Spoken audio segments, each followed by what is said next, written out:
Welcome to The Explainer. Today, we're going to break down the frameworks that can take a simple idea and turn it into something people are literally lining up to buy. Let's just kick things off with a really powerful truth. Most startups, they don't fail because their tech is bad or their team isn't smart. Nope. They fail because they build something nobody truly needs. They just aren't solving a big enough problem. So here's the game plan for this explainer. First, we're going to talk about why your amazing idea actually isn't the place to start. Then, we'll get into the weeds of finding a customer's real problem, how to build a solution that truly breaks the mold, and finally, how to put it all to the ultimate test. All right, section 1. Let's really dig into this first crucial point. We have to get rid of this romantic idea of ideas. We need to totally challenge the myth that some brilliant idea just falls from the sky and guarantees success. I mean, think about it, right? An idea all by itself has zero value. It's just floating out there in the ether. It only becomes valuable when you connect it to a real person who has a real, painful problem that they desperately need solved. So that begs the question, right? If the idea isn't where you start, then what is? Well, the answer is the problem. You have to fall in love with the problem, not your solution. You have to understand it better than anyone else on the planet. Okay, so you've shifted your focus to the problem. Awesome. But how do you know if it's a good problem? A problem worth dedicating your life to? That's where our first framework comes in. It's called the 4 U's, and it's a fantastic little tool for figuring this out. The 4 U's framework is basically a test, a checklist to see if a customer's problem is meaty enough to actually build a business around. You just have to ask 4 simple questions. Is the problem unworkable? Is it unavoidable? Is it urgent? And is it underserved? The more of these you can say yes to, the better shape you're in. And this is where it gets really good, because these examples make it super clear. So, unworkable, we're talking about consequences so bad that people could literally get fired. Think about the chaos of the iPhone launch day activation failures. Then you have unavoidable. This is stuff driven by life itself. Things you can't just opt out of, like menopause, which is exactly what the company Selene Health is tackling. Urgent is all about a fire that needs to be put out right now. A great example is how companies had to scramble to adapt to mobile or, AI today. And finally, underserved. This is where the existing solutions are just terrible or don't even exist. Like in Kenya, where local coffee consumers couldn't even buy the amazing beans grown right in their backyard. All right, so you've used the 4 U's. You've found a seriously high-value problem. That's a huge step, but here's the thing. That's not enough. Now you need a solution that doesn't just make things a little better, it completely changes the game. Look, the trap that so many founders fall into is trying to be just a little bit faster, better, cheaper. It feels like the safe move, but it's actually a death trap.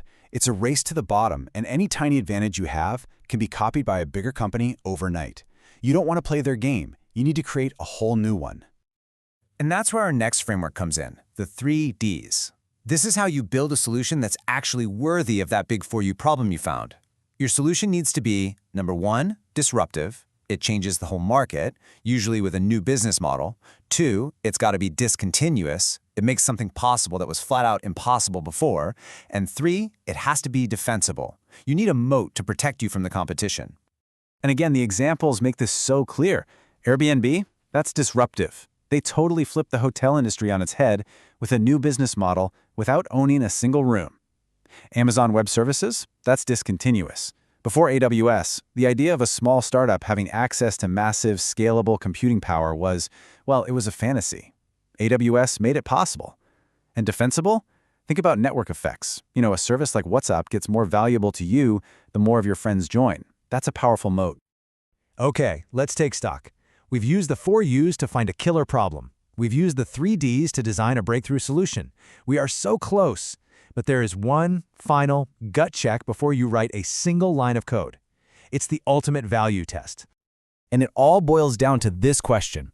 How do you know for sure that your solution is valuable enough for someone to actually go through the hassle of buying it? Because let's be honest, switching to a new product is a pain. It takes time, money, and a leap of faith. And this is where we get our final framework, the gain/pain ratio. This is where everything we've talked about comes together. See that unworkable or urgent 4U problem? That's what creates the potential for a massive gain. And your 3D solution is what actually delivers on that promise. The logic is simple. The perceived benefits have to absolutely crush the costs and effort involved. Let's put this on a scale, right? On one side, you've got the gain. That's all the good stuff. You save money, you save time, maybe you gain some status. But on the other side of the scale is the pain. And you have to be brutally honest about this. It's not just the price tag. It's the time they have to spend learning your product, the headache of switching from their old system, the very real risk that your little startup might go belly up, and the biggest one of all, the simple, powerful force of just doing nothing. And here's the punchline. Your solution can't just be a little better. It can't just tip the scales. The rule of thumb, especially when you're selling to other businesses, is that the gain has to be at least 10 times greater than the pain. 10x! It needs to be such an obvious win that they feel kind of stupid for not switching. And all of this, all these frameworks, they lead us right here to the final output, the value proposition statement. Think of it like a Mad Lib for your business. It's a simple template, but it forces you to nail down exactly what for you problem you're solving, what 3D solution you're offering, and what incredible 10x value you provide. You know, filling this statement out, that's your real challenge.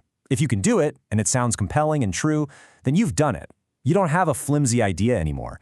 You have a solution that's actually worth fighting for. So I'll leave you with this. What is that one sentence for you? What's the sentence that proves you're building something that truly matters?